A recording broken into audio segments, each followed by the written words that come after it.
Alhamdulillahilladzi 'allamal insana ma lam ya'lam.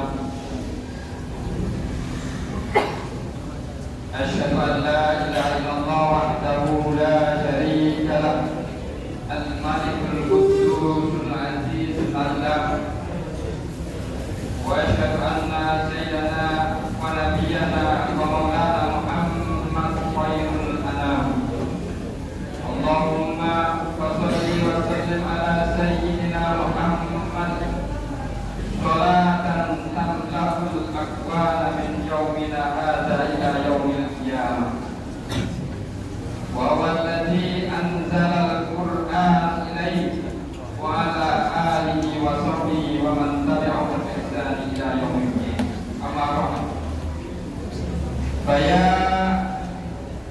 ibadallah usihi nafsi bitaqwallah faqad fazal muttaqun wa qala ta'ala fi kitabil karim bismillahirrahmanirrahim inna nahnu nazzalna dzikra wa inna lahu lahafizun. Ma'asyiral muslimin rahimakumullah. Di hari Sayyidul Ayyam ini mari kita bersama-sama mengabdikan syukur kita kepada Allah Subhanahu wa taala atas segala nikmat yang diberikan kepada kita. Kemudian mari kita berselawat kepada Rasulullah sallallahu alaihi wasallam. Mudah-mudahan dengan selawat kita dari lisan kita, hati kita mendapatkan syafaat dari Rasulullah sallallahu alaihi wasallam ketika tidak ada keselamatan dari keselamatan Allah dan Rasul. Ma'asyiral muslimin rahimakumullah. Siapa yang tidak terharu dan bahagia saat para orang tua melihat anak-anaknya fasih membaca Al-Quran? Siapa yang tidak senang jika para orang tua melihat buah hatinya tidak hanya pandai membaca Al-Quran, tapi juga mampu menghafalkan di luar kepala, terlebih mereka juga memahami isi kandungan dalam Al-Quran. Semua itu akan menjadi gembira. Tiada yang mungkin sulit dieja dengan kata dan diungkapkan dengan kalimat yang paling indah sekalipun. Kita juga harus bangga menyaksikan kaum muslimin dari anak-anak Islam rajin membaca Al-Quran, bukan rajin membaca komik, drakor, dan lain sebagainya. Kita harus bahagia melihat putra putri kita pandai baca tulis Al-Quran daripada pandai merangkai kata-kata itu kemudian diambil dengan yang menyebabkan dan membuka pintu perkawinan. Mengapa kita harus bahagia? Sebab kelak orang tua dari anak yang membaca Al-Quran akan diberi mahkota Allah Subhanahu wa Ta'ala. Rasulullah SAW bersabda, "Man qara'a Al-Quran wa 'alima bima fihi ulbisa walidahu tajan yaumal qiyamah daruhu ahsanu min dawi syamsi fi buyutid dunya law kana bikum fama dhunnukum billadhi amila biha." Yang artinya, siapa yang membaca Al-Quran dan mengamalkan pula, kedua orang tuanya diberi mahkota oleh Allah Subhanahu wa Ta'ala.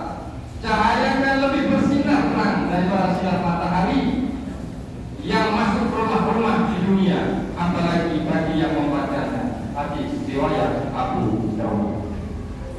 Ma'asyiral muslimin rahimakumullah. Sebenarnya para ulama menyampaikan sejumlah alasan mengapa Al-Quran perlu dihafal, meski bukan sebagai suatu kewajiban. Yang pertama, Al-Quran adalah sumber ilmu pengetahuan. Al-Quran adalah kitab yang berisi berbagai ilmu pengetahuan seperti pendidikan, ekonomi, politik, seni, budaya, biologi, matematika, astronomi, dan kedokteran. Ketika kita menghafal Al-Quran, berarti otak kita akan penuh dengan informasi ilmiah dari Allah Subhanahu wa Ta'ala.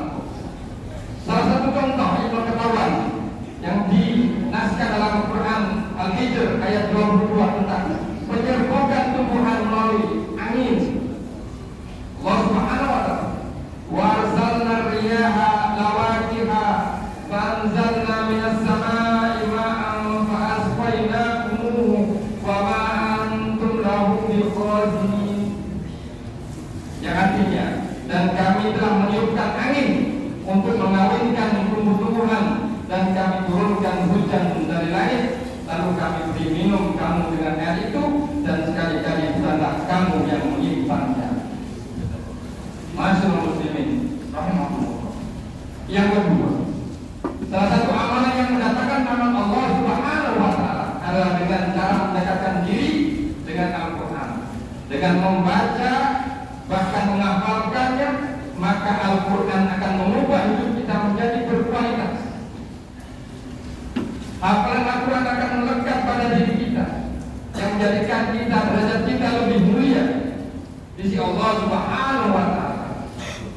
Allah Subhanahu wa Ta'ala berfirman, "Laqad anzalna ilaikum kitaban fihi dzikrakum afala ta'qilun."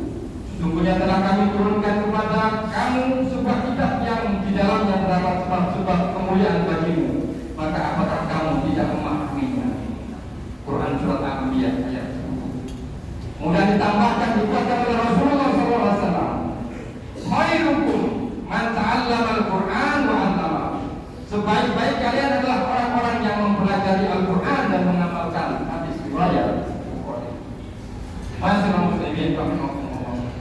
Yang ketiga, dapat menjauhkan kita dari aktivitas yang tidak bermanfaat. Kita sadari atau tidak, kita sering terjebak dalam perbuatan yang sia-sia, perbuatan tidak mendatangkan pahala, tidak menutup kemungkinan mendatangkan dosa. Di rumah, di atas motor, di mobil, bus, kereta, pesawat, dan sebagainya. Karena kita menghabiskan waktu dengan mendengarkan musik, menonton televisi, memandang layar HP dan sebagainya, maka jalan keluar yang terbaik adalah membaca Al-Quran dengan cara hafalan. Bisa kita memutar surat Al-Quran dalam HP kita. Rasulullah menyampaikan, diriwayatkan dari Abu Musa radhiyallahu anhu berkata bahwasanya Rasulullah SAW bersabda, "Perumpamaan orang mukmin yang membaca Al-Quran adalah seperti jeruk manis yang baunya harum dan rasanya manis. Perumpamaan orang mukmin yang tidak membaca Al-Quran adalah seperti kurma, tidak berbau harum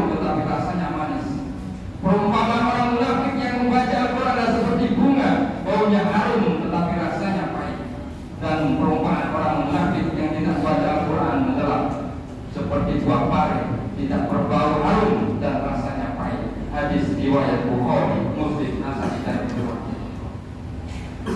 Yang keempat, umat Islam perlu menghafal Al-Quran karena ia adalah ruh bagi orang-orang mukmin. Sering kita mendengar tembang Jawa yang sering kita dengar dengan judul Kompo Hati. Salah satunya adalah membaca Al-Quran, jiwa akan terasa gersang jika tidak disirami dengan sumber mata kemuliaan yaitu Al-Quran. Kaum muslimin rahimakumullah, masih banyak manfaat dari menghafal Al-Quran. Kiranya alasan di atas cukup untuk mendorong bagi kita, khususnya kita para pelajar yang punya kesempatan melimpah ruang, dan juga para pendidik dan orang tua untuk tidak ragu memberi semangat anak-anak menjadi penghafal Al-Quran. Barakallahu li wa lakum fil Qur'anil azim wa nafa'ani wa iyyakum bil ayati wa dzikril hakim. Innahu huwal ghafurur rahim.